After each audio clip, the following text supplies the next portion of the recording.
What's going on, y'all? How y'all doing? Hopefully you're doing well. I'm about to go into the gym, but I wanted to share this really quick. So I was doing some spring cleaning, even though it's not spring. I was switching my summer clothes in with my winter, taking my winter stuff out. And something I was noticing was how many old clothes that I've been holding on to for a very long time. And I'm like, okay. And so I felt like the Lord was like, get rid of some stuff, right? And it's interesting what I keep, because I think of examples of what I'm gonna need it for. So most of my clothes I keep because I'm like, oh, I can get a skit out of that, or oh, it might have sentimental value, XYZ. And so so the Lord started dealing with me on lack mentality. And so what he was dealing with me on with lack mentality is how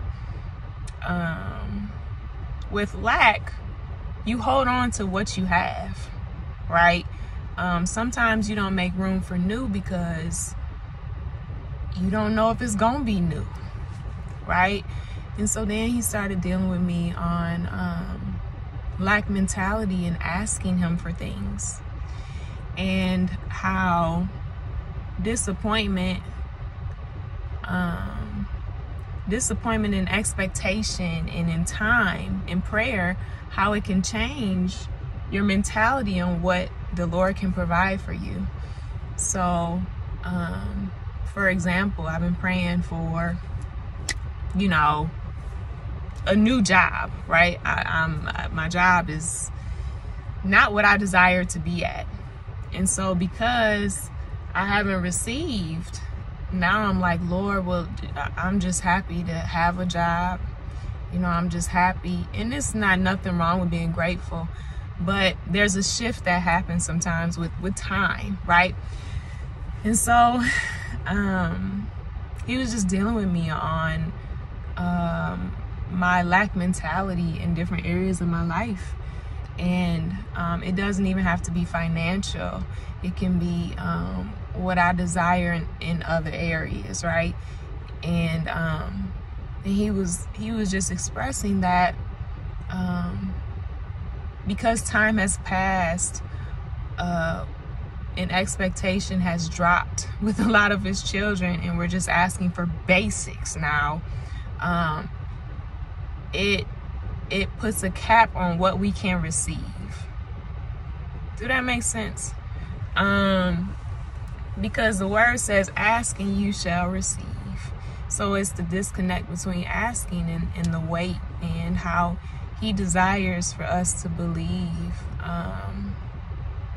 that he's capable to do exceedingly and abundantly, right? Not bare minimum. And so he was just dealing with me and letting me even realize that about myself in certain areas. And so I wanted to share that because I think it's a common place to be in when you've desired something, or and if you know the word too, and it's like you give and you're expecting tenfold, right? And your life is giving 2 for years. It's like, man, it's hard to keep expecting, but I think we're in a season of receiving.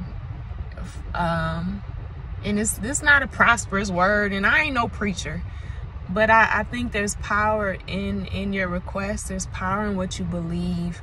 And the lack mentality is keeping a lot of us in cycles. And so I just want to encourage anybody who's been asking for the bare minimum just to get by.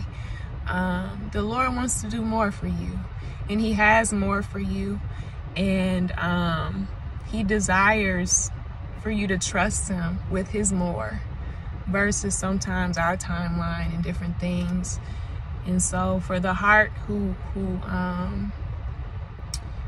is sick, The Bible talks about hope deferred makes the heart sick. For the heart that's sick, I just speak life, and I speak the mouth of the heart to request more, because God is able. So I want to share that. This is fairly long. That girl got a haircut.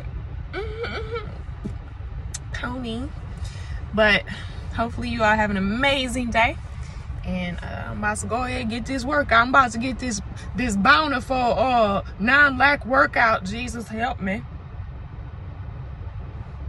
All right, peace.